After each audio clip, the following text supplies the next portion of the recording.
The following program is brought to you by PodcastOne Sportsnet. This episode of the Steve Austin Show is sponsored in part by DDP Yoga. Working hundreds of matches over the years, ain't no surprise that my body has taken its share of bumps and bruises. And my good buddy Diamond Dallas Page knows all about the wear and tear the ring takes on your body, and his DDP Yoga fitness system was specifically designed to burn fat, reduce pain, and heal from those very injuries. Dallas is so positive that you will absolutely love the DDPY program and using the DDPY app that he's doing something he ain't never done before. He's going to give you 7 days free to try it out. That's a week to try the program, explore the app, and own your life. And it's completely free. The DDP Yoga Now app has everything. It's going to track your weight. It's going to give you your workouts. It's going to tell you how many calories you burned. And Dallas himself sets you up for weekly success by giving you an easy schedule to follow that includes his tips for success. Remember, folks, in anything you do, you must be consistent. That's what Dallas helps you do. If you're more old school and you prefer DVDs over the DDPY app, they got DVDs, but when you buy the DVDs, you still receive 3 months free of the DDPY app to try it out. Just for listeners of the Steve Austin Show, you can save 20% off an annual membership for the DDP Yoga Now app of any DVD pack. Just go to ddpyoga.com/Austin to get started. And don't forget to take advantage of the free 7-day trial on the DDPY app so you can see for yourself everything this app has to offer. You're going to be amazed how much better you'll feel after only 7 days with this program. So what are you doing? Stop wasting time and download the DDP Yoga Now app and make this year the year you get serious about your own health and get fit. Let DDP Yoga Now help you set your goals, take control, and own your life. The following program is a PodcastOne.com production. From Hollywood, California, by way of the Broken Skull Ranch, this is the Steve Austin Show. Give me a hell yeah. Hell yeah! Now, here's Steve Austin. All right, everybody, welcome to Steve Austin Show. I am coming to you from the main streets of Los Angeles, California today. Sitting here at 317, Give Me Street with a microphone in my hand and a Zoom H4n recorder capturing the sound. Hey, man, I got an interesting podcast for you today. My nephew and my 2 nieces are in town today, Neil, Emma, and Brandi. And my wife came over and she said, we came over to help you out with the podcast, so you can come with us and look at the Hollywood sign. I'm being a tour guide today. I've been a tour guide for the last 4 days as they all rolled in. We made the trip up to Nevada. We actually flew Neil into Reno, picked his ass up. Turns out we ended up finding a piece of property outside of Reno and ended up with the Broken Skull Ranch 2.0. So we spent about 3 or 4 days there, and a snowstorm was about to come in, and we decided to haul ass back here to Los Angeles and finish up our visit. And due to the fact that I was on a vacation, they came over, chipped in, and we just did a family-friendly family podcast. Me, my 2 nieces, my nephew Neil, and my wife Kristin. And, of course, Callie, my black lab, chipped in with a little bit of snoring while she was sleeping right here by the table. Anyway, I'm not going to flap my gums too long. I'm fixing to load up in the GMC Yukon XL. We got 11,000 miles on that vehicle already, and that is one of the favorite vehicles I have ever purchased. Holy cow, the room in that thing is magnificent. We had 5 human beings, 2 Labrador retrievers, all our suitcases, all of our stuff, and had plenty of room to make a road trip all the way back from Nevada and all the way up there from California. And we had a damn good time doing that. But anyway, hey, man, we had a good time hanging out with my nephew and my nieces. They're here for a couple of days. I'm going to go hit the golf course here in a couple of days. I am going to knock the absolute dog shit out of a couple of balls. I'm going to hit them so hard, I'm going to turn them into powder. I'm going to hit those golf balls so hard, I'm going to send them into orbit in outer space. And I don't know which side of the outer space they're going to be on, because I'm either going to hook the hell out of them or shank the shit out of them. So they're going to be somewhere, but they're going to be gone. Anyway, stop flapping my gums. I'm coming back with Kristin, Neil, Emma, and Brandi right after I talk about saving you and your hair with Hims. Hims is a wellness brand for the modern man. It's a one-stop shop for hair loss, skin care, and sexual wellness, making men's personal care trusted, easy, and affordable. Hims offers FDA-approved medical-grade products, personalized recommendations, plus convenient, confidential online consultation with a licensed doctor. Ain't no pharmacy lines, ain't no waiting room. The products are shipped directly to your door. And Hims passes big savings along to you, offering prescription and generic for just a fraction of the price. Sound treatment and prevention backed by medicine and science. Look better, feel better, do better with Hims. For listeners of the Steve Austin Show, get a trial month of everything you need to keep your hair for just $5 while supplies last. This would cost you hundreds of dollars if you went to a doctor's office or pharmacy, so what are you waiting for? Save some damn money and save your damn hair. Just go to forhims.com/unleash for all the details. forhims.com/unleashed and stomp a mud hole into hair loss and walk it dry. One more time, that's forhims.com/unleashed to get yourself a trial month for just $5. Hey guys, it's MMA fighter Chael Sonnen. Check out my podcast, You're Welcome, with Chael Sonnen, every Wednesday and Friday right here at PodcastOne. We cover the latest in mixed martial arts and everything else going on in the sports world. You can listen free to You're Welcome with Chael Sonnen exclusively on Apple Podcasts, PodcastOne.com, and the Podcast One app. If you love the show, share it with a friend and leave us a comment and a rating review. This is the Steve Austin Show. All right, everybody, welcome to the Steve Austin Show. I'm coming to you from the mean streets of Los Angeles, California today. I'm sitting over here at 317 Gimmick Street, and I am not alone. Joining me on today's podcast, she volunteered for it. Unbelievable. I don't believe it. My illustrious wife, Kristin. Kristin, good morning. Good afternoon. How are you? I'm fabulous, Steve. Why'd you volunteer to be on a podcast today? Because we felt bad for you. Who's we? Well, let me introduce the rest of the crew. Got my nephew down here from Grenada, Texas, via Victoria, Texas. Flew out of Houston, Texas, Neil Wiggin. Howdy. How are you? I'm doing good. I'm happy to be here. Did you have fun on the trip to Nevada? Oh, it was awesome. We're going to get to that. Okay. Joining me also is my niece, his sister, Emma Wiggin. Emma, what's up? Oh, nothing much. Just hanging out. You ready to do this podcast? I mean, as ready as I'll ever be. I got my brother's daughter, my niece, as well. Brandi Williams. Well, Brandi. What's your last name? Gail. Brandi Gill. Well, I never Same know. thing. I mean, I live all the way out here in Los Angeles. Well, Because Brandi, how she's you married doing today? now. Doing good today. You enjoying your time out here in Los Angeles? Having a great time. Well, Kristin, you guys were going to go see the Hollywood sign because Brandi wanted to see the Hollywood sign. Yes, we are. A lot of people want to go see the Hollywood sign. We're going to go see the Hollywood sign, but you looked pretty pathetic this morning trying to come up with a podcast, so I volunteered our services. What do you mean I look pathetic? We just got finished eating breakfast at one of our favorite places to eat over here in Los Angeles for breakfast. When we go out, you go out more with your Zumba friends there more often than I go with you. So I had a great breakfast. Describe to my illustrious fan base what you mean that I look pathetic. Would y'all think I look pathetic today? No. I'm wearing just regular. I'm wearing You look a good. Brothers Go t-shirt, camouflage shorts, got my hat on. How do I look pathetic? Well, we're off to... Was I just moping around, kicking a tin can around the backyard? Define how pathetic I looked. I got to understand this. You and I have been married for some 14 years. Well, we've been together for 14, been married about 9. I think longer, actually. How do I look pathetic? You just had this look like we're off to going having a good time, and then you had this sort of somber look about your...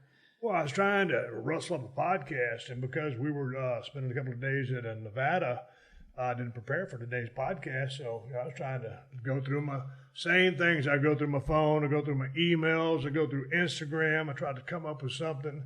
I tried to plan ahead, but we was out there trying to have vacation. Go ahead and break the ice, Kristin. We finally found a place, a property in Nevada, right outside of Reno. That's correct. Broken Skull Ranch 2.0. So we got the Broken Skull Ranch 2.0. Pretty cool property. Got a nice shop. I got all my buggies shipped down there. Got my jet skis down there. Got my 3 mules. I got my 4-wheeler. Got my little scooter. Got my KLX dirt bike. It's in the shop. Get me a new suspension put on that thing to ride down there. So we're enjoying it. Yes, we are, and the kids got to enjoy it as well. And we didn't get any snow, but we had to haul ass because there was a system coming in, so we came on back to Los Angeles. So now we're trying to entertain the kids who are down here for another 4 days here on the mean streets of Los Angeles, California. And we're having a ball. We are having a ball. Did y'all enjoy Nevada? It was awesome. What did you like about it?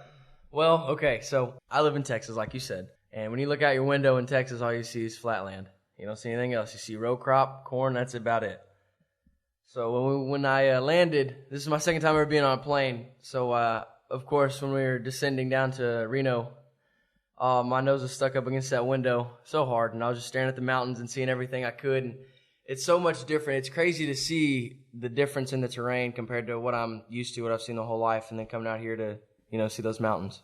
And the thing about being out there in Nevada was, in Texas, we had 2,100 acres. You could ride around on that. It was cool. Yeah. But it's like riding around on a 2,000-acre rectangle. Exactly. The fact about Nevada is, as you know, we got the Bronco. We locked the four-wheel drive hubs in. Man, we started climbing up stuff. Yeah. We were just pretty hairy stuff. We did. One time we were going off on the one of these trails. It wasn't as wide as the other ones we were going down. And Steve was like, "Oh, I want to go down this way." I was like, "Okay, that's fine." We're hanging out, windows down, no one else is on the mountains, just us cruising around. And there's this little hairpin turn in these bushes, so we take it, and there's this pretty steep incline. And Steve was like, "I think I'm gonna try it." So I'm like, "Okay, you want me to get out?" He's like, "You don't want to go up with me?" And I was like, "Okay, yeah, I'm not gonna wussy out. I'm gonna stick in and I'm gonna ride up with you." So we put it in low and we're slowly crawling up. And we get to the top. And we can't see anything over the hood of the truck. So we're like, okay, where's this going? Well, we finally level out and we see that the trail takes a very sharp turn left. And we're like, oh man, what do we get ourselves into? So we maneuver, as Steve is an expert driver, I'd have to say. We maneuver down this trail. So we get down it. It was a pretty silent way down. We were trying to, we got to be quiet, we were trying to get down this thing. And then we had to realize, well, how are we going to get back to the main trail? We couldn't go back up that way. There's no way for us to turn around. So we kind of cut ourselves our own trail here. We made it back, Well, we was on a path where it kind of narrows down there. You get on a lot of stuff. You can just go to, and I don't understand why there's not more people back here because I got regular suspension on my Bronco. It's not jacked up. I did have it locked in four-wheel drive, and then when I'm climbing, I put it in low. But we were on pretty much a motorcycle trail. Definitely. At that point. But anyway, no other tracks. Stuff. But I just went, the fun part was just going up those two inclines that we kept going up and down. That was some good climbing stuff. Man, I've had that Bronco for 10 years. That's the first time, the second time I've taken out there and gone four-wheel drive. And, man, those things will go just about anywhere. So I was real impressed with the performance of that thing. I was really surprised, But, dude, then you turned me on to Hoonigans. Oh, and that guy, J.R. Baldwin or whatever. B.J. Baldwin. He had the K5 Blazer. And then that thing, he's got about $350,000 wrapped up in that thing, 600 horsepower. And he went over to the LBC Long Beach. Yeah. And you smart me up to those guys. What are those guys all about? Okay, so the Hoonigans, they own a little garage in Long Beach. And they have this YouTube channel, over 1.5 million subscribers, pretty successful. And anyways, these guys, they invite these people to show up with their builds, anything. One time they had over about 1,100 horsepower Honda minivan. And this dude was ripping. There's a need for it. Exactly, there's a need. Okay, hold on. Before we started rolling the sound, when it came over to help me, Neil said, I was born to do this. There is a need. No. Here we go.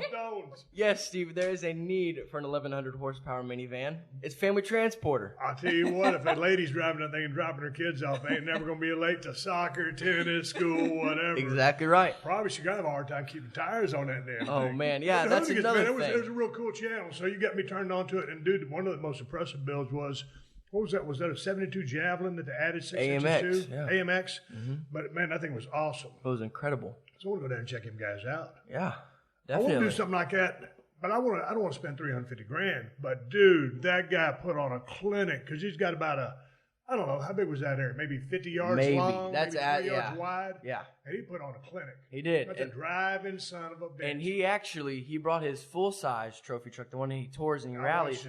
Yeah, he ripped all up and down that thing. And he went up the ramp, off the side of the ramp, on the dock, off the dock. It was incredible. I was watching an interview of BJ this morning, and it said it takes him about 10 days to recover after Baja 1000, just from the beating, from the 500 to the 600-mile mark. And then by the time you get to 1,000, it takes him about 10 days to kind of decompress. So that's pretty badass. I'd like to have something like that on the trails, but my cheap ass, I ain't going to spend that kind of money on that. And then I ain't going to take my vehicles out there and beat the hell out of them. Yeah, like exactly. that. You got to find the medium. You got to find something that you're okay with, roughing up a little bit, but you don't want to go over too much money with it. So. Emma, why don't you jump in here? You damn junior or senior at Texas A&M University? Junior. So what are you studying? I am getting a bachelor's in science in health. What are you going to do with that? The plan is to attend physician's assistant school afterwards and be a PA. Well, why Texas A&M? There's so many great colleges. University of Texas, Texas Christian University, Alabama. Southern Methodist University, Baylor University, Texas Tech University, University of North Texas State.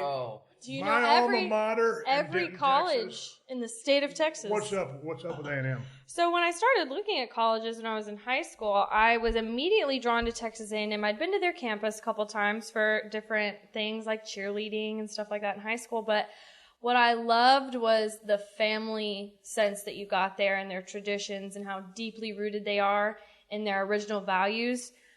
They hold 6 core values, and those 6 values run everything that A&M is about. Every student organization, everything you learn in class, everything down to the Aggie ring that every student gets, and then into the Aggie network after you graduate. It's truly an atmosphere that is found nowhere else in the country, yet alone another college. I got 2 core values, beer and whiskey. What are the other 4 you speak of?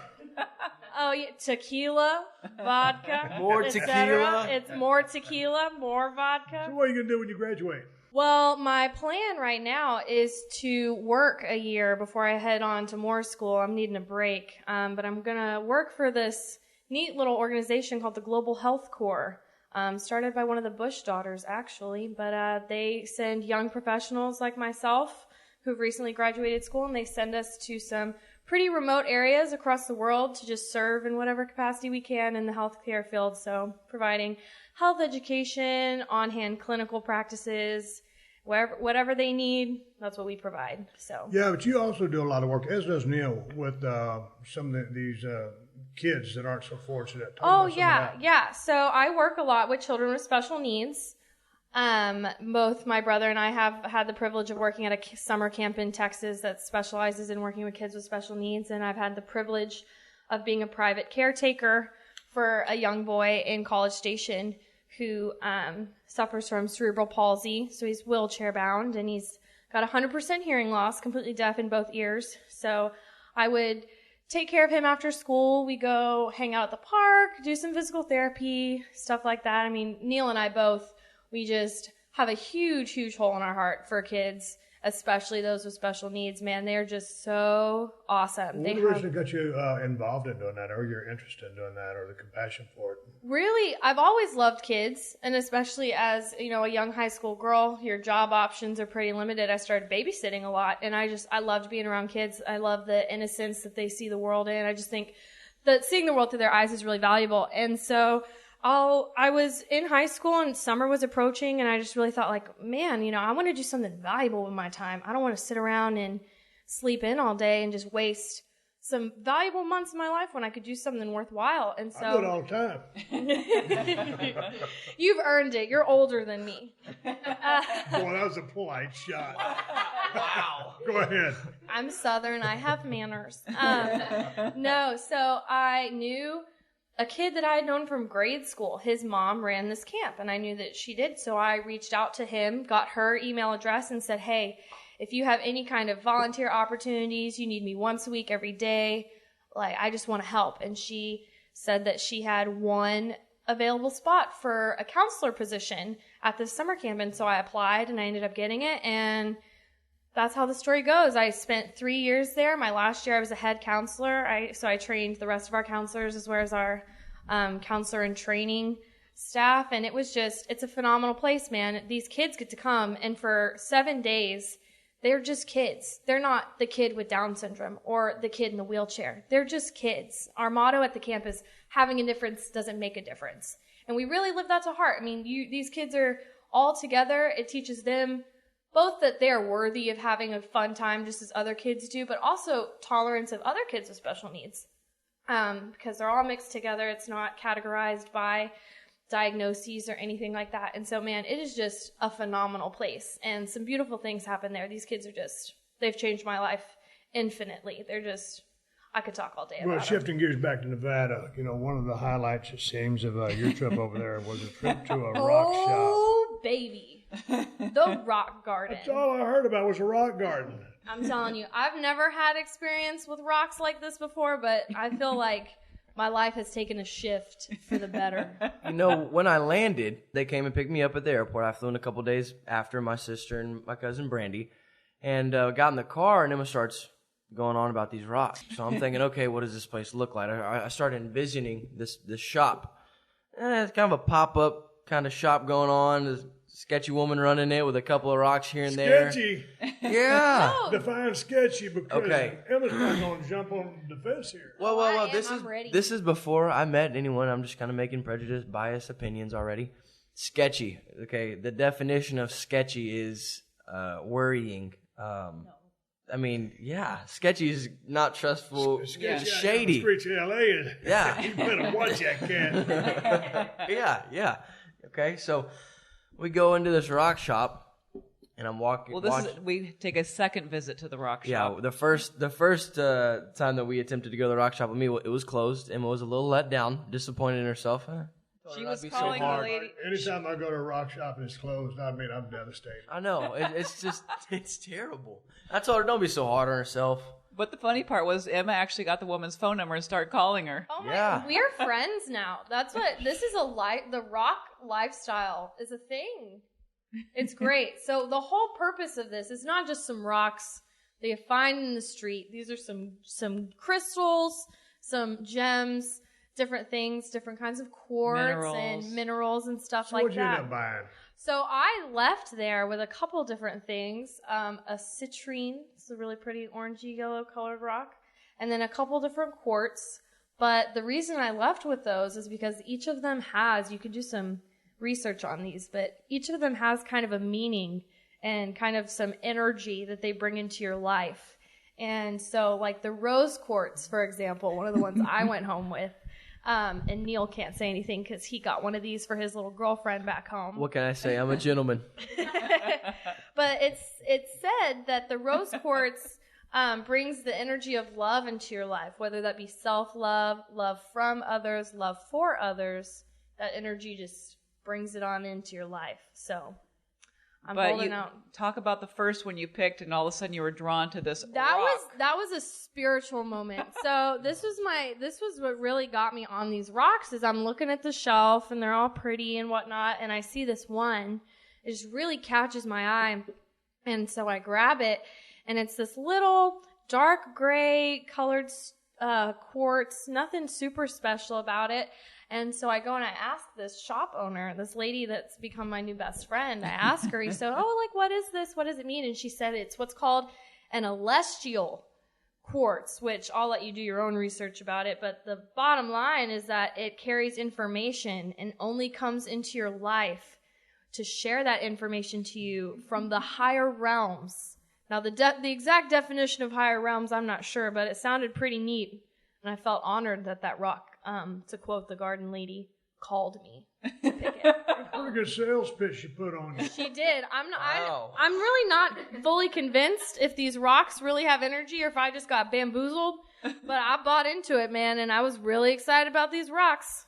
And we have made 3 trips to the rock garden. 3. Whole 3 trips. Chris, did you pick anything up? I did see a rock that I liked. I picked it up. And the interesting thing is, the next day when we went there again, you picked up the same rock. Yeah, I know. When I asked how much that rock cost, the lady said $350. That's He dropped it. $350. I said, shit. I see a lot of things in my future, but I don't see a rock that costs $350. So I put the rock gently back on the shelf and said, thank you for letting me look at the $350 rock. From Palmdale, California. From California. And the damn rock, I said, where's this rock from? I expect her to say someplace from out of country, out of state, anywhere. And she said, California.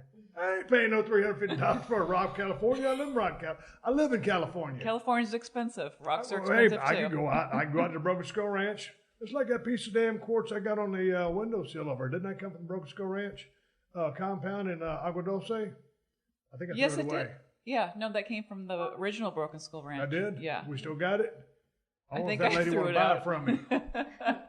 Try and sell it to her, pawn it off. Hey, what you guys, we decided when we went to Nevada, we had to go do something. Normally me and Kristin don't do much because we just got the place and we're still trying to get settled in, get our furniture, get our services turned on. I bought all the furniture on Amazon. Bought all the furniture on Amazon. Last time we was there, we put together 4 damn beds. Trying to get my shop lined out. I ain't got a shop lined out yet. I got a little bit of a gym set up going. But we figured we had to take the kids to go do something. Yeah. So, man, I'm the worst tour guide in the business. Right here in Los Angeles, we're fixing to go take them to see the Hollywood sign. And we had to get them out, so we decided to go to Virginia City. Virginia City is where the Comstock load was from. You know, one of the biggest, what did you say, the Comstock load financed the Civil War? Yes, it did. Yes. I was not aware of that fact. But anyway, then I said, hey, man, you know, Virginia City. Well, let's just go to Carson City. It's closer. We can do a bunch of antique shopping, go through Old Town Carson. Yeah, Brandi loves antique shopping. So I do too. So we're going to go to all these shops. So we said, all right, Virginia City, got to hire some stiff arm. We roll up in Carson City. Every single antique shop was closed, locked tight. We're sitting there doing window shopping like this. Like a bunch of marks on the sidewalk. There you go. I have introduced my nephew and both of my nieces to a lot of my wrestling lingo. They now know what a mark is. A mark is when you're on the sidewalk and there's a closed sign and you can't get in. I hate being a mark. So we decided to load them on up, go to Virginia City. We go to Virginia City, it's wide open and everything's open. I said, man, look at all those signs. Looks great. We done hit the mother load. No pun intended. Comstock. This is going to be fun. We started walking down the sidewalk. As soon as we start walking, there's someone trying to hustle Neil into his shop so he could sell him something. I said, shit, I'm out of here.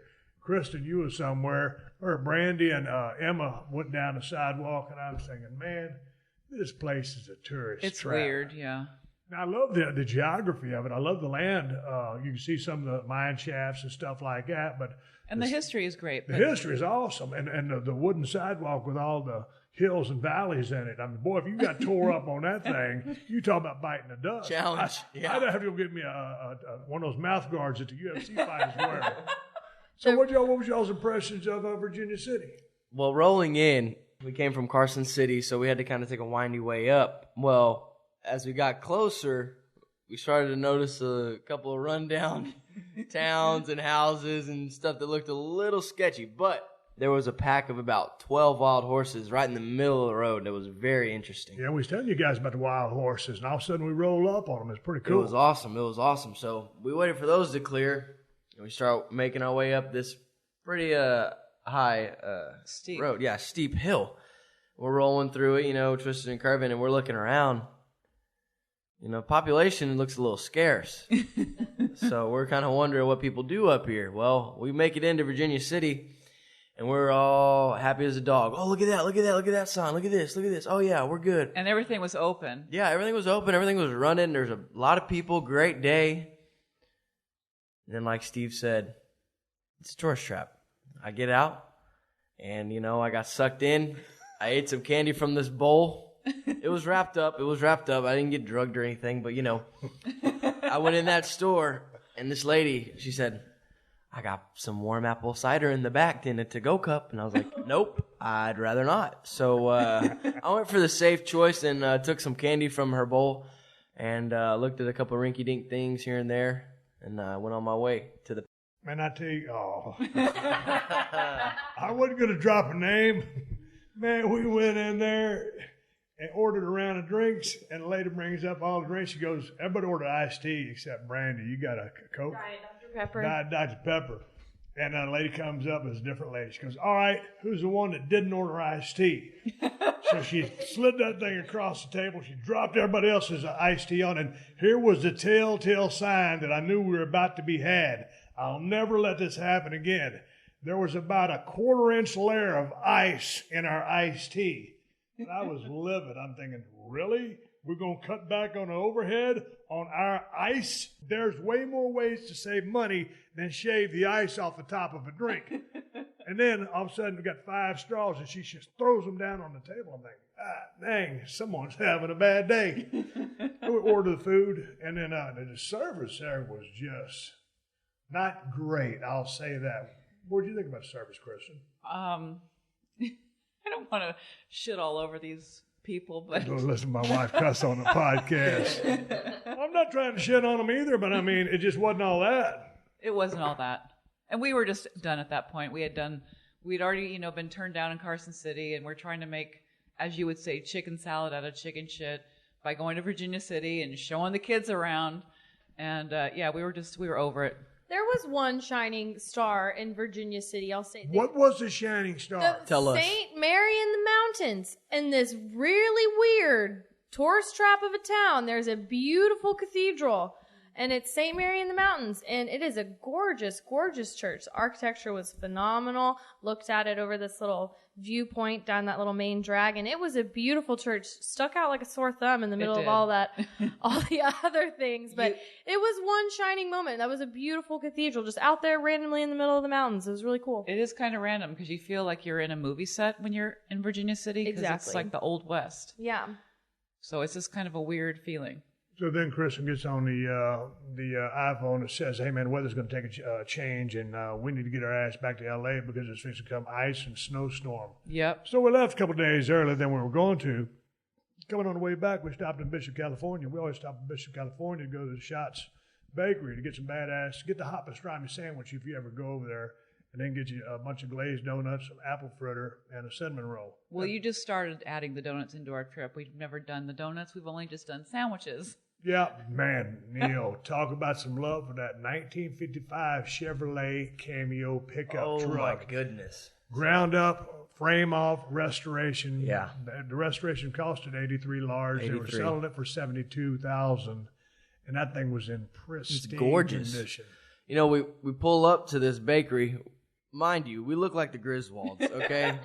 Packed up in the back with suitcases and 2 dogs, and all of us crammed in there like some sardines. We finally get out, stretch our legs, and me and Steve are over here looking at this truck like we'd never seen one before. But that Chevy was gorgeous. I mean, it was just the red interior, the old, big, large, over the large steering wheel on it that it had looked like it was a piece of a boat. It's just how they were built back in the day, and the bumpers were just chrome and gorgeous, and everything about that truck was pristine. Got a 265 V8, a 3-speed on the column, white paint job. It was spectacular. It's something you see on Meekum. Oh, yeah. I thought it was really cool, but I mean, that's one of those trucks that's so nice, you just want to sit it in your shop and never drive it. Exactly. That's what we were talking about. What do you want to do with that truck? You can't rough it up or just drive it around because you don't want to mess it up. It costs us so much to get it to the way it is. Why would you ever take the chance of ruining it? Man, I can't pay 72. I was wondering if the guy would take like 20 G's for it. Talk about a low ball. Jeez. Oh. Jeez. Yeah. Jeez. It's unbelievable. Okay, so the kids have picked up on all my little Kristinisms and have shared them with me. So go ahead, Neil. Go ahead and imitate your Aunt Kristin. About 20 times an hour, you hear, I cannot believe it. Or, that's just unbelievable. And anything we do, she says, oh, look at these deer. There's going to be deer in this yard. Drive by the yard. There's no deer. I can't believe there's no deer there. That's unbelievable. Really? Anything. Yeah, anything. Really? And it's just, I've caught it for years, and I've said something now, and it's, even this morning, she said, I cannot believe it. She didn't even realize it. You ever notice these, Steve? Oh, yeah. I love it. All right, let's take a quick pause for the cause and give big ups to TrueCar. Here are some useful car tips you might not be aware of. A coffee filter and a little bit of olive oil can clean your interior. Removing excess weight from your car will improve gas mileage. Placing your key fob to your chin will increase its range. You ready for one more tip you might not know about? TrueCar also helps people get used cars. That's right, TrueCar ain't just for buying new cars. With their certified dealer network and nationwide inventory of nearly 1 million used cars, you'll enjoy real pricing on actual inventory and a simpler buying experience, whether you buy new or used. And with TrueCar, users can see what others paid, so they know if they're getting a good deal before buying. They're also more likely to enjoy a faster buying experience by connecting you with TrueCar certified dealers. When you're ready to buy a new or used car, check out TrueCar and enjoy a more confident car buying experience. Some features not available in all states. You're also going to need car insurance for that new vehicle. Go to geico.com, and in 15 minutes, you could be saving 15% or more on car insurance. That's right. Save hundreds of dollars on car insurance at geico.com. Extra money in your pocket? it may just be the most rewarding thing you do today. Hey everyone, I'm Wade Keller, and it's WrestleMania season. So be sure to subscribe to the Wade Keller Pro Wrestling Podcast here at PodcastOne. I produce 2 new shows each week. Every Thursday on our flagship show, I'm joined by a co-host from the wrestling journalism field to talk about the hot topics in WWE and elsewhere. Every Friday, I'm joined by a guest who has worked in the wrestling business, including ex-WWE creative team members like Kevin Eck, talking about Drew McIntyre. Drew was a young guy, and did it go to his head, and did he walk around like he was the chosen one? He did. And I was frank with him. And I said, Drew, just so you know, this is how they view you. And Podcast One's own Christian Harloff, talking about his days working for WWE and Vince McMahon specifically. As far as the perception of him, I mean, he's the king. He walks in and it's just, you can feel it. I mean, if the Force was real, you would feel the Force powering into the room when he enters. And pro wrestlers, including NWA World Heavyweight Champion Nick Aldis, also known as Magnus, talking about the challenges facing Ronda Rousey as she transitions from MMA to WWE. I'm sure if you asked Ronda, she'd probably say that this moment is the result of hundreds of people's work, meticulous preparation and planning and timing and everything, and now suddenly it's like, go! And that can be very overwhelming. Just search Wade Keller on Apple Podcasts or on the Podcast One app or anywhere else you listen to podcasts. Hey man, if you ever felt uncomfortable on a job site, like if you're a pro wrestler and you're headed down to the ring and open up a can of whoop ass, but you put your vest on inside out, or if you're down at the mat looking up at the lights and the referee says 1, 2, 3, that's awkward, right? If this kind of stuff happens on the job site, work can be uncomfortable. So at least get work gear that is comfortable. Timberland Pro makes shirts, pants, and boots for all kinds of jobs and all kinds of weather, so you can do your best work day in and day out. Head to toe, Timberland Pro, not uncomfortable. This is the Steve Austin Show. All right, we're over here flapping our gums. Brandi over here drinking a Michelob Ultra Light. You've been kind of quiet, Brandi. What do you think about Nevada, the trip back? How you enjoying your time out here? Because you're so busy. You got, Wyatt, your son is 3.5 years old? Almost 4, 3.5. And your son's, your husband's working in the oil field? In Portland, Texas. He works at a steel company. So it's your first time to venture out this way. You having a good time? What do you think Having about a great time. I love Nevada, waking up, fresh air, beautiful scenery. It's been amazing. What about California? Is there too much traffic going on over here for you? Too much traffic for me, but it's a beautiful place as well. The weather's cool, but other than that, there's too many people. If you get on the road and you drive around about 6 a.m. before everybody gets on the road, it's a great place to live. But then everybody wakes up, and then they go to work. And it seems like every time you get on the highway, like the 405, we could be out there like, well, right now, 12:20 or 2 p.m., and all of a sudden that damn thing would just be slam, bang, traffic jam. And I'm like, what is going on? Don't people supposed to work till 5 p.m.? They're already jamming up the highways. I don't know where everybody's going. When we get on our way to go to Hollywood and take you to see that Hollywood sign, you'll start to say, yeah, man, there is a shitload of traffic out here. It just grinds my gears. That's one of my biggest pet peeves. And the thing about it is, your dad, my brother Kevin, who's 10 months younger than me, he hates driving in traffic. He does. He makes everyone drive him like Miss Daisy. He got a brand new truck that day. He goes, Steve, you can drive. Normally when anybody gets a brand new vehicle, nobody's able to drive it. Kevin said, here, man, you drive.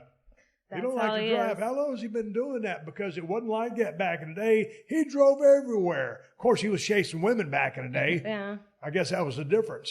When did he start slowing down? I'm not sure. I guess after living in Alaska, being stationed there for the Coast Guard. After that, being out in the middle of nowhere and moving back down south to California and Texas, that's when he kind of started making everyone drive for him. At least that's what I'm thinking. Wow, do you miss Alaska at all? I love it. It's similar to Nevada, just waking up, beautiful scenery, mountains, fresh air to breathe. I love it. You guys ever get out of South Texas? You stay down there? Texas is home. I'll live there forever, but I would love to vacation everywhere else. But Texas is home. So you want to see the Hollywood sign out here. What else you want to see? You want to see like the Walk of Fame? You want to see the Hollywood stars? I ain't got a star out there on the sidewalk. And the city keeps asking me, Steve, we want to put a star here on the sidewalk. I said, I don't want anybody walking on my star, so that's why I decline their offers. Really? No, it's bullshit. They're making up. It's a podcast. Y'all supposed to be over here carrying me. I'm trying to carry you. Okay. Neil, what is there something out here you want to see? Because last time we came here, man, it was awesome, man. We saw the Peterson Museum. They had the low riders in there. Awesome paint job. Gorgeous. And then we went down in the vault. The thing about the vault was that's like the little secret kayfabe. You can't take any pictures. You can't take no pictures. But dude, you got the long-winded stories, and we was the last ones in line. I just wanted the dude to shut up and let us look around. Yeah. I just kind of wanted to do my own thing. Yeah, no, I get you. No, there were some things last time that we didn't get to do. We ran out of time. I mean, that was my first time ever being on a trip out of the state in a plane. So I had a list of things I wanted to do. You know, I got off the Hollywood sign, the Walk of Stars, the Chinese Theater, and let's see, we went to the Peterson Automotive Museum, Marina Del Rey, no. The beach, Santa Monica Pier. There's one building, I don't know what it is. It's the tallest building in downtown LA. It's a bank, I think. And at the top, it has a fiberglass or plexiglass slide that goes off of the side of the building and back down onto another, the tallest story. So you go out over the building, you can look down, see however many 100 feet below you, and then you go back down to safety. It's a slide. And a lot of times what they'll do is if you deposit a large sum of money, they'll pull a chute and you just fall to your death after they got Oh, your yeah? money. Yeah? Is that how it goes? Yeah. No, I'm kidding you. Okay, yeah, I figured. It's a slide, Neil? And Yes, was it's there a something slide. particularly you wanted to see out here in the mean streets of Los Angeles, or are you just happy to just chill and do your thing? Definitely the latter. I'm on a week break from school, so I've enjoyed myself just hanging out, getting to read a book, watch some movies. We've watched a movie every single night. It's been so nice. I'm a homebody. You know, I came and saw y'all, it was several years ago, but I got to do all the, I see the Hollywood sign, the Walk of Fame, all that jazz. So I'm here to just relax and hang out for a little bit. This is what we do out here in L.A. I want to go out to the shooting range. I want to go out and there's a couple things I've been wanting to do. I ain't got time to go do them. I want to go to the museum. Which museum you want to go to? The Broad. The Bros? What they got there? Jasper Johns. Who's that? Oh, a painter. Famous artist. So we all want to do something different. How are we going to do it? But we're all here helping you with your podcast. Well, I appreciate the help. Well, That was such lead a me in the right dig, direction. Kristin. Ask me some questions. Easy, Kristin. Ask me some questions. You want a question? Yeah, go ahead. Fire away. If you lived in the ocean, what animal would you be and why? Well, I'd be a great white shark. Why? Because that's the coolest animal out there. You know, see, I'd like to be a killer whale. Nobody can mess with me. Killer No one's whale gonna ain't mess a with bad killer call. whale. No, killer Yeah. whale mess up some stuff. Yeah, they will. Okay. I have a question. What? The question of all questions. Well, in case y'all didn't know, Neil is the only nephew. By Yes. default, the favorite nephew. I am, of course. That's correct. If there was But- any others, I would still be the favorite. There's quite a few nieces. How many of there? There's 6 of us, right? Yeah. Yeah, there's 6 nieces. So here's the question: who's your favorite niece? Oh, man, that's so tough of a question. I love all of my nieces so much. They're just wonderful, wonderful people. So wonderful. And I just can't speak highly enough of the qualities that they possess and just how wonderful, just really, really wonderful, so wonderful all of my nieces really are. But in reality, how can we compete with little 3-year-old Sophie? I think that she's got to take the cake. No one's as cute as her. I don't know. I'd say Callie and Muller are pretty darn cute. But they're not. Those are daughters. They're not nieces. Here's the thing, we got this electric shock collar for Callie because sometimes she doesn't listen when you call her. So sometimes when you're out there, do what? Most of the time. Sometimes. No, but man, out on the property that we got, there's a water feature on the property, so there's a lot of geese on the property. So Callie walks around eating goose shit, and she likes to eat shit. I don't know where she got it from, why she likes it. I didn't pick up a piece of goose shit and just say, hey, let me see if I can understand why she's enjoying this goose shit so much. And when she does that, it's kind of like that old saying, you are what you eat. So she starts shitting like a crippled goose. And the problem is, in the new house, we ain't got no doggy door installed yet. So most time when she gets up, I hear her or Kristin hears her, and we let her go out and take a shit. Well, the other day, she couldn't get out. Me and Kristin were asleep, and she took a big-ass shit right there in the middle of the living room. So that wasn't fun. So what we've been meaning to do, you put the electric collar on her. We put it on a low setting. This is not cruelty to animals because out there, man, there's so many horses and stuff. If your dog won't listen to you, it could get in harm's way. Right. So they got to have a little bit of discipline, but also just keep from eating goose shit. Every time she'd go eat some goose shit, I was going to either buzz her or hit her with a little bit of a zap. There's a vibration and a shock, I think. Yeah, so I was trying to train her up, but we never put the damn collar on her. We took it down there, we never used it. Kristin? Yeah, it was in the suitcase. And then you get mad at me because she's shitting everywhere. She's shitting everywhere, and she's still shitting today. Yeah, so what are we going to do about that? Well, there's no more goose shit around here. Yeah. There you go. Fix itself.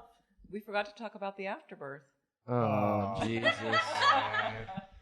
Out there right there in Nevada, man, that's big cattle country. Big horse country, big cattle country. Right now, and for the past 2 or 3 weeks, and I guess for another few weeks, the calving process has been going on. All these mama cows are dropping their baby calves, and they're giving birth. And then after they give birth, of course, out comes the placenta, everything else, which is called the afterbirth. So then every time we go to the restaurant, everybody says, well, have you seen the golden eagles or the bald eagles, whatever eagles they were? And I said, no, we ain't seen no eagles. Well, yeah, a lot of people will get on the 395 and park and watch all the eagles come down and eat the afterbirth. I ain't seen an eagle since I've been there. I ain't seen no afterbirth since I've been there either. And I've seen a shit pile of calves and cows and stuff like that. And then one time I went to the pasture that was on the 395. I guess the eagles had come in the dark and eaten all the cows because I didn't see shit. So they keep bragging about these eagles and afterbirths and all the tourists out there with binoculars, and ain't nothing happened yet. I've been a little bit disappointed, and I think someone had been trying to, I don't know, I think they're pulling my leg. I've never seen Kristin more excited than when she was telling us that we were going to the notorious spot for watching the eagles pick up the afterbirth. So we're driving back to, the ranch, and I'm sitting in the front with Steve, and Kristin sat in the back. So we're going along. She's with the girls. I'm up here with Steve, and they're talking about the afterbirth. And about 5 minutes goes by, and I say, look, an eagle. And they're thinking they're going after the afterbirth. And man, if Kristin did not break her neck trying to turn around and look in that field, it cracked. I heard a pop. She said, what? And it popped. And she was so let down. Hard to the left that I thought her neck was going to be just fused to the left. That was a good one. And then from then on, because her cervical vertebrae were fused in the left turn position, I was going to have to sit on her left shoulder and have a conversation with her. She's going to have to reach around with her right arm to feed her face at the restaurant. Kristin, is there any traffic on the right? I don't know. I can only see to the left. I was really excited about seeing these eagles come down and eat the afterbirth. You're such a mark. Mark. But I did see a lot of calves, which was neat. Yeah, little calves are cute. And so I saw the one out there chasing the mama the other day. Yeah. And then one cow out there, that one had twins. Yep. Yeah. Yes. So that would be 2 afterbirths for the 2 eagles to come in. That's bullshit. The early bird gets the afterbirth. Am I right? Props. Hey, there we go. What's the next thing we're going to discuss on this family podcast? How much fun we're having? We watched Jeremiah Johnson last night. They watched some movie the other night. I wasn't interested in. What was that, 3 Billboards? 3 Billboards. Really but good? hey, what about Wind River? Really good. Wind River's pretty good. Yeah. Finally, towards the end, when it built up, it was pretty brutal. Jeremiah Johnson was a good one. None of I us. finally made the kids watch. Brandi had seen it a long time ago with my brother, so that's why she saw it. Kevin Smart. But Emma and Neil had not seen Jeremiah Johnson. That's a rite of passage. Everybody got to see Jeremiah Johnson. It was a good, we turned it good on. movie. We almost weren't able to watch it, actually. Yeah, you was they were all freaking out. texting your girlfriend on the phone. Oh my goodness. Okay, first so here's epilogue. the thing. Every time that Kristin gets up, I'm like, okay, something's blocking my attention from the movie. I'm going to check my phone. So I look and see if anything's happened, and then what were we looking to happen? What were we looking to happen on the phone? An email. A text from a friend. Yeah, I'm a busy person, Steve. I get emails all the time. Let me tell you. About what? School's trying to recruit me because I'm. You're going A&M. I am accepted. Congrats. Thank you. Yes, folks. You're hearing it first here. I did get accepted into Texas A&M University in College Station. What you gonna major in? Industrial distribution. What you gonna do with that? Sell cocaine? Yep. How'd you know? On an industrial scale, my friend. On an industrial scale. He's kidding. Now that but really, we'll talk about this after the podcast goes off the air. Yes. No, so what you gonna do with that? Well, the plan is to go work as an operator or some kind of salesman. An operator? Just a person like hooks up telephone calls and stuff like that? How'd you know? I don't know. Yeah. So it was, okay, an operator. Tell me. Yeah, no, okay. I mean, operator, work on a plant, run the plant and kind of make sure, kind of be like a worker bee for a minute and then, go on about it. You can get so many things with that degree. What I'd really like to do is outside sales. Start with a company, get a company truck, company card, go on my way down the road, make my business deals on a golf course, stuff like that. How's your golf game going? You got a tournament coming up. You're on the senior team. You made it to state last year. You come up a little bit short. How's the prospects looking this year to get back to state? How's your game? How you hitting them? Well, I usually take a little time off. Like Emma said a while ago, she works at that summer camp. I did too. That's 3 months of my summer gone. That's a lot of practice when school kicked back. That's easy for you to say. When school kicks back up, I don't really have a lot of time. I'm just trying to. He doesn't really have speech impediment. He's just nervous and he needs more coffee. Normally it's me with the speech impediment. My producer just cleans me up. But we're gonna leave all your shit in. Okay. It's not looking too bad right now. I had to get back into the swing of things. What happens when things start going bad? Because I listened to you was talking some golf terminology the other day, and about picking your shots and stuff like that. Well, I had my first tournament, and I think I came in with a little bit of too high expectations. That with being off. Did you think the competition wasn't going to be high, or were you feeling that good about your game? Like when you say you came in high expectations, did you expect yourself to play well? I expected myself to shoot very low, just because of the way I had been playing practice rounds and striking the ball, making good contact, and I was away from competitive tournaments for a while, and that's totally different than going out and playing on a cart with your buddies. I mean, completely different game. So having to get back into that type of golf game, I think I needed a transition before I could play well. So my first tournament, I blew up. Didn't do as well as I did. Worst round since my freshman year. I just had to get that mental idea back into my head and how to play. This is what I do, relax, remember all my functions. And I went back into the next tournament, shot 83? Shot way better than the first tournament. I think I may have placed in top 10. But moving forward, hopefully I'll win our district again and then go on to regionals and state, like you said. But I'm feeling pretty confident in my game. I'm hitting the ball incredibly. Striking the ball is really good. And what's the best part of your game? Because I'm not real knowledgeable in golf, but is it a long game? Is it your drives? Is it your short game? Is it on the green? What? Well, I think every golfer definitely struggles at putting. That's probably my weakest link in around the green. Around the green has been pretty strong for me this season. Being able to get up and down for you who don't know is one chip up, one putt in, and you're off the green in two. My ability to get up and down this year has gotten way better, and that has saved me a lot of strokes.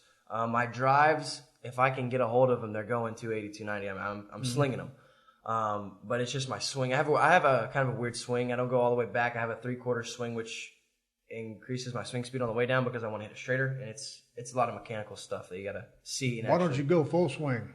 Okay, or is it mechanically you're not built for that? No, that was just it was just how I felt. I felt like I was doing a good enough swing. Well, one of my friends' dads came out there one day. He's a pretty good golfer, and he was like, "Hey, try this. We'll swing it full. You're not swinging it full. That's the first thing I see."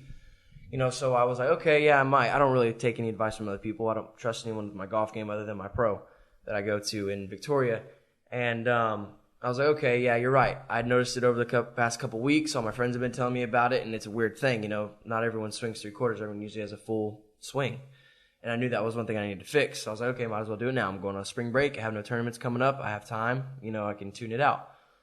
So I started swinging full, and it felt so much better when I struck the ball. Everything all my shots felt so much pure, and they felt so much better, just as a feel-wise. When I'm coming off the tee, man, I'll take a full swing, and every bit of it is a piece of shit. Ain't nothing pretty about my swing. I knock the hell out of golf ball, and I'm either going to shank the hell out of it or I'm going to hook the hell out of it. Folks, it's his hips. I saw a video, which I posted of my younger brother Kevin on my Instagram. It got damn near 300,000. Brandy's dad.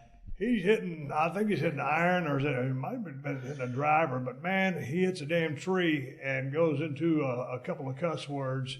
And I told my brother after seeing that video, you have inspired me to start playing golf again, because anybody that plays as bad as him, I know I can play at least that You bad. only go up from there. You know what they call me on the box? What? Bubbles. Bubbles. Why is I that? always rise to the top. Anyways, I thought that was pretty good. That was a shit. What? Bubbles? They call me Bubbles because I always rise I'd be to the top. embarrassed with that name. I'm embarrassed. All right, Bubbles. Okay. It sounds so much better when he says it. Kristin Anyways, and I, now that we got there's a couple of golf courses right down the road from the place in Nevada, so now we're going to start playing golf. We said we were going to play with Neil this week, but we have not played yet. So. We played. You played in Mexico when I was on Redneck Island with my dad. And Sweet misadventure driving a golf cart. How was that? Well, I said, can you pull over so I can go to the restroom?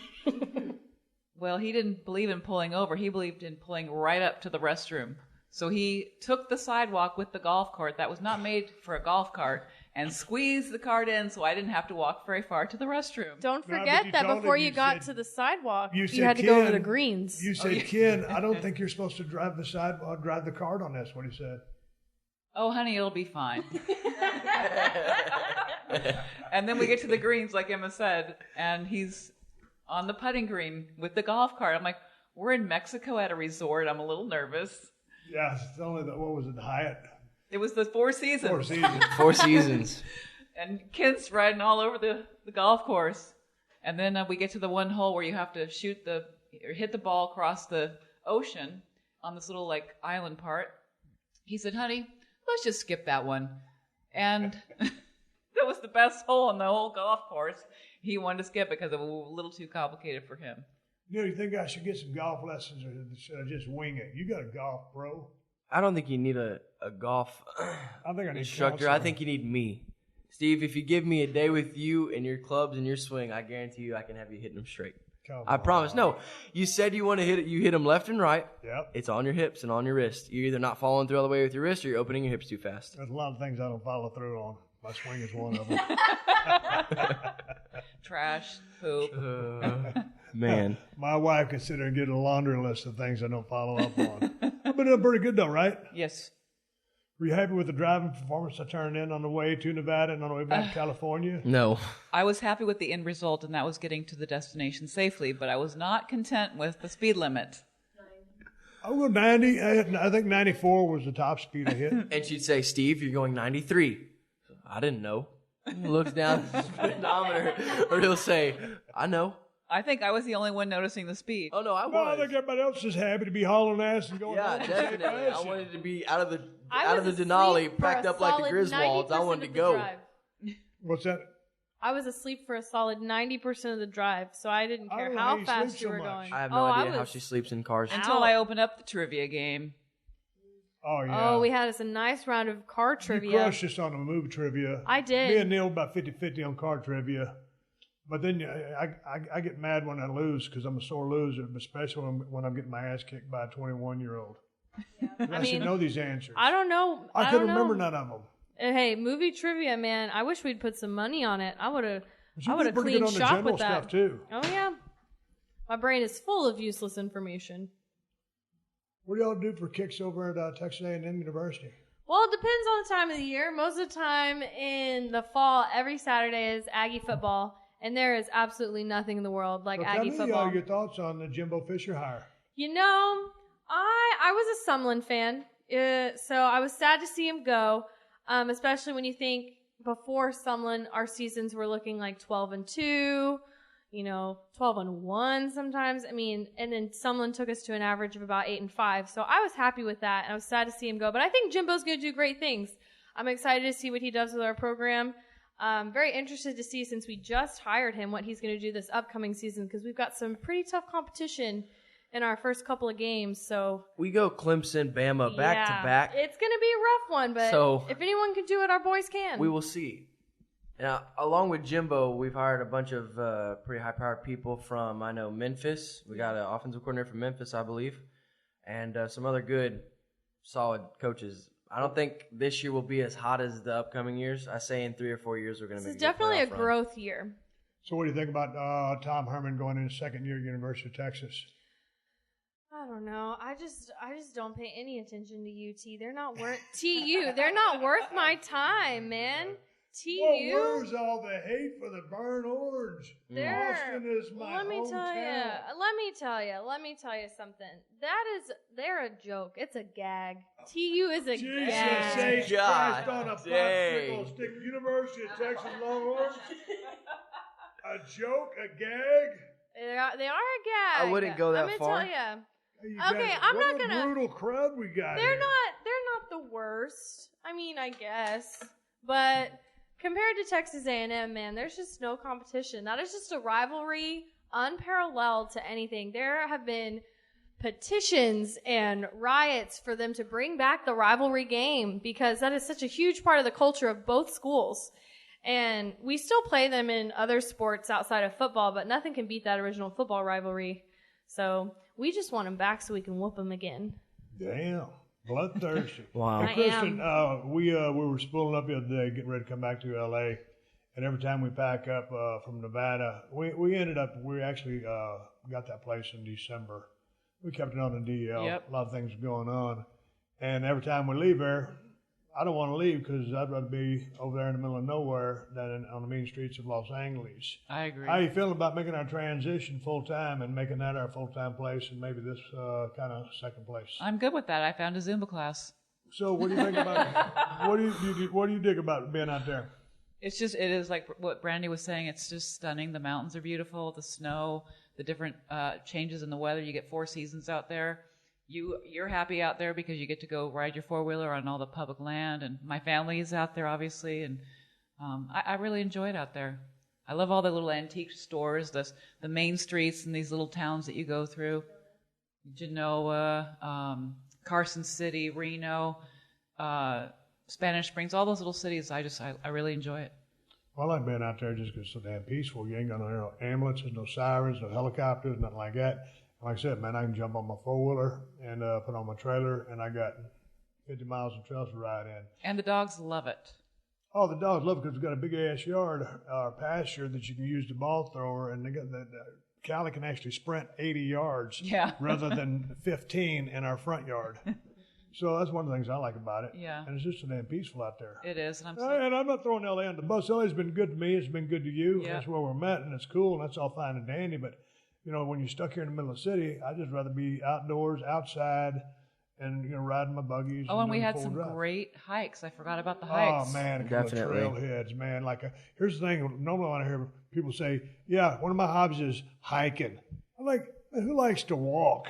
I mean, I like walking, getting in shape and jogging. Me and Brandi went on a jog the first day, but I was like hiking, what's up with that? We went out on that trail, and Moolah and Callie were with us, and man, that was amazing. It was. And then y'all went to the different trailhead the next day. Yeah, it was elevated. Time on that, you broke my walking stick.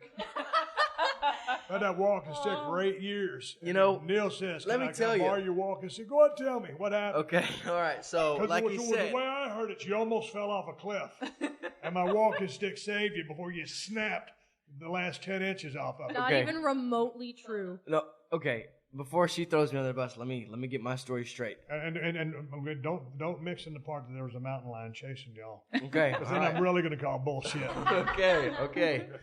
So, we're packing up for this hike. It's going to be a little longer than the one we did the day before with everyone. Me and him are going to go out and spoil a little bit for ourselves. And I think the highest elevation we're going to get to is 5,500 feet. So pretty good hike. Coming from, 300, 400 up? No, we're 4,750. Okay. So, anyways, we're going up. Great going along. Great hike. We're going down. Nothing's happened. Great hike. Nothing's gone wrong. No twisted ankles. No avalanches. No Bigfoots coming after us. Anyways, Neely, myself, talking to myself in third person, decides, I'm not even going to explain how it happened. Anyways, we're almost at the bottom, and I ended up snapping the... Here's what happened. Give me some truth here, Emma. The curiousness, the childlike curiosity that Neil still possesses. There's fallen down trees everywhere, just trees that have died, trees that were cut down to clear the hiking trail, and there's one that was lying right alongside the trail. It looked pretty rotten, pretty soft, and it had a little opening of about 2 inches, just big enough for the end of that walking stick. So Neil sticks it in there and starts kind of prying it, like opening up the log. And in my head, I was like, oh, you better stop that. It's going to snap. And right when I thought about saying that to Neil, snap. It happened. Like a shot through the hills. I mean, it was the loudest crack of a stick I've ever heard in my life. But that son of a gun snapped like a pencil. It stood no chance. Yeah, it did. It was a really light stick, kind of. I thought you said that it saved your life if you was about to tumble off the side of a cliff. Well, I was laughing he so was hard. very That's my worried. favorite walking Neil stick. was so Picked up upset. at the He felt so Balmarie bad. State Park. I feel terrible, Next Steve. time I you told pass you. by the Balmarie State Park, I expect you to go in there, buy me the exact walking stick, and bring it to me. It had a longhorn on the end of it. You couldn't have been that attached. And also, it was kind of light, Steve. I mean, it wasn't heavy duty. It wasn't real stick. And when I broke it, a bunch of powder came out. Yeah, I'm pretty I don't sure know that if you were was trapping cocaine up and down the mountains, but there was hollow. a bunch of powder in there. Termites. You had a stick with Yeah, termites? did you see the terminix sticker? You kept that Yeah, I in had your that thing house. tinted. You're kidding. Yeah, I am kidding. I know you are.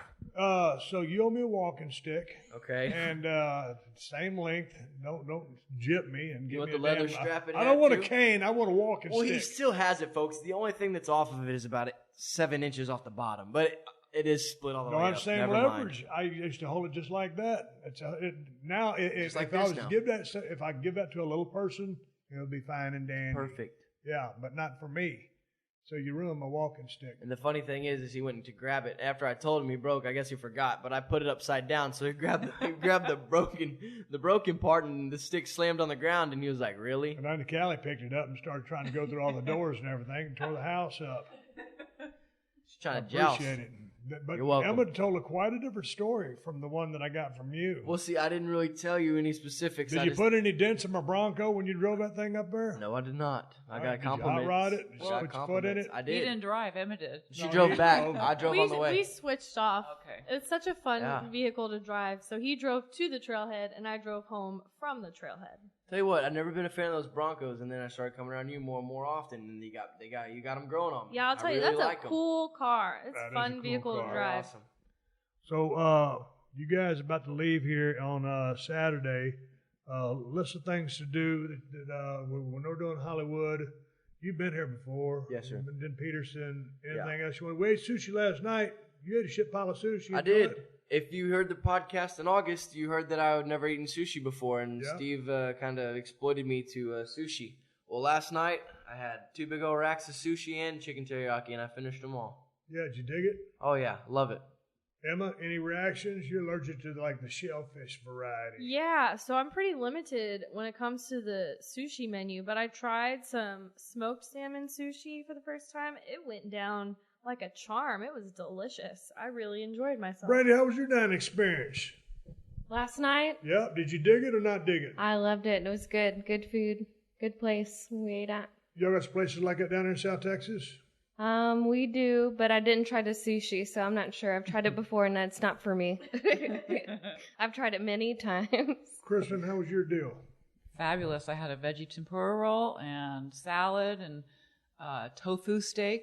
It was delicious. And Man, I loaded up. The thing about going out there after you've been to Nevada or Texas or whatever, and you eat beef, chicken, tacos, all the things that we make. Yeah. And then finally you get a chance to get a little reset with the sushi. It's kind of refreshing. It was kind of nice not to have to cook, too. So what are we going to do tonight? Tonight? Yeah. Well, us girls are going to Zumba tonight. Yeah, no, what we're going to do for dinner? We talked about it earlier. We are going to do salmon. You're going to do your salmon and your smoker. Yeah. You know, that was the thing.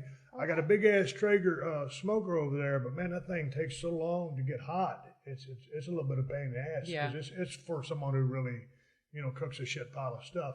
That little portable TRG Traeger now, Yeah. that thing's money because it gets $4.50 in about 5 minutes. You mean the one that's on top of our trash can? Hey, that's our barbecue. White trash Whatever out there works. in Marina Del Rey. I put it on the trash can, turn it on. There you go. It's the perfect height. Opens the garage. I don't know why more people don't barbecue on their trash can. It's great. I'm setting a new trend. Well, you should have seen when I heard that other grill still in the back of my white pickup truck. It was 275 pounds of bulk. Yeah. I couldn't get it down by myself, suffice to say. So, hell, I decided to plug it in. I was standing in the back of my pickup truck smoking. Oh, my God. All my neighbors In the were like, driveway. they could see over my security gate. And Country they gone were, to "Whoa, town." Why is that guy so tall? And why is he barbecuing in the back of his pickup truck? Whatever Jeff works. Foxworthy, you might be a redneck. Yeah. Yeah, talk about some Beverly Hillbillies. Good Lord. Definitely. That first thing you know, Jed's a millionaire.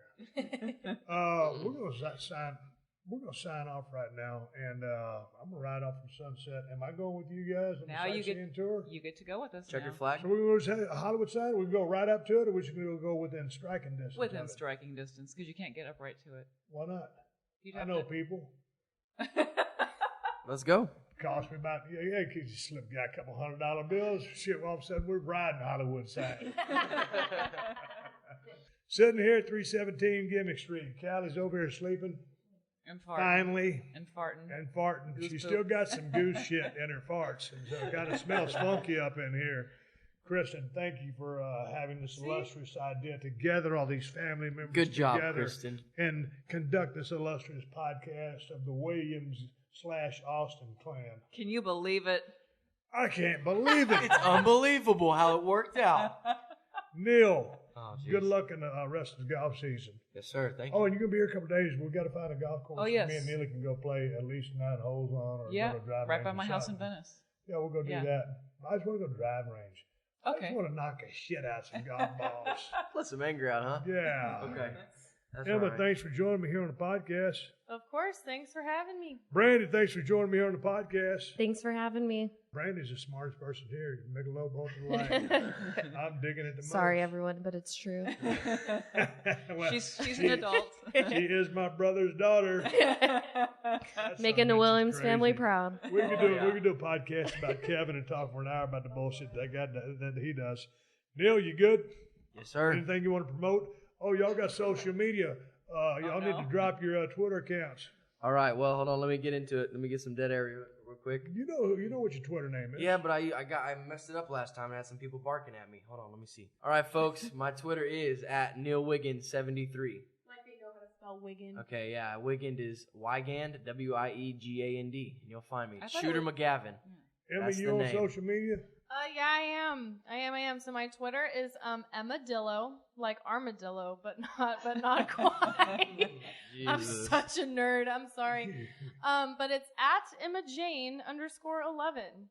What about you, Brandi, on social media? Just Facebook, no Twitter. I don't tweet. Man, that's But the we're whole going to get her thing. an Instagram account because she just got a new puppy. Oh, you got to get on Instagram with a puppy. But, yeah, man, when I first started my Twitter account, man, I was like, this is such stupid stuff. When you send a message out, it's a tweet. Anyway, 8 years later, I'm still on Here we Twitter. are. But I do more Instagram, more so I than do too. Twitter. Yeah, I do so too. that's Steve Austin, BSR. Y'all know my story. We're eastbound and down, heading down to the main streets of Los Angeles to do a little bit of sightseeing. Out. Hey, podcast listener, this is Rob Cesternino. I'm the Rob, and Rob has a podcast, and the new season of Survivor is just getting started, and we've got new episodes for you 5 days a week. Join us for interviews with your favorite past Survivor players and this season's losers right after they get their torch snubbed. Listen free to Rob Has a Podcast, exclusively available on Apple Podcasts, PodcastOne.com, and the Podcast One app. And if you like the show, why not share it with a friend or leave us a rating and review on iTunes? All right, everybody, give me the go-home cue. It's time to wrap up this podcast, ride off in the sunset. In my case, it's ride off to go see the Hollywood sign for the 17th time. Anyway, thanks to my wife, Neil, Emma, and Brandi for chipping in on the podcast. They're here for a couple of more days, and we are having an absolute blast, especially after we watched Jeremiah Johnson last night at my request. My crib, well, mine and my wife's crib, my house, and my call on the movie. Check out Jeremiah Johnson. It's one of the best movies ever made. Hey, man, ProWrestlingTees.com/Steve Austin still has all my Broken Skull Ranch shirts. The best damn IPA on the planet is still Broken Skull IPA.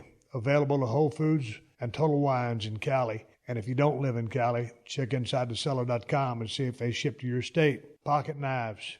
Everybody needs a quality pocket knife. Check out the Cold Steel Broken Skull knife and the new Broken Skull Working Man's knife, and you can get them at my new Amazon store. Amazon has the best price on both knives. Just go to Amazon.com/shop/Steve Austin. And I want to say thank you very much to all the fine sponsors of the Steve Austin Show. That's how I'm able to do this podcast for you twice a week for free. And you can find all my sponsors at PodcastOne.com. Just click on the Killer Deals button at the top of the page and then click on the Steve Austin Show banner. And speaking of Podcast One, the new Podcast One app is now available for download at the App Store or Google Play. There ain't another podcast app like this one anywhere, and that's because the new Podcast One app is loaded with some cool-ass features that let you do a lot more than just listen to your favorite shows. You can access behind-the-scenes photos, articles, and connect with other fans of the shows you like. Watch over 1,000 360 virtual reality videos, and you can actually watch some of your favorite shows in virtual reality. It's like you're sitting right in the same room with them. So get to the App Store or Google Play and download the new Podcast One app now. Folks, I'm on social media. Twitter and Instagram at Steve Austin BSR. Folks, until next time, my name is Steve Austin, and I will catch your ass down the road. This has been a Podcast One production. Download new episodes of The Steve Austin Show every Tuesday at PodcastOne.com. That's PodcastOne.com.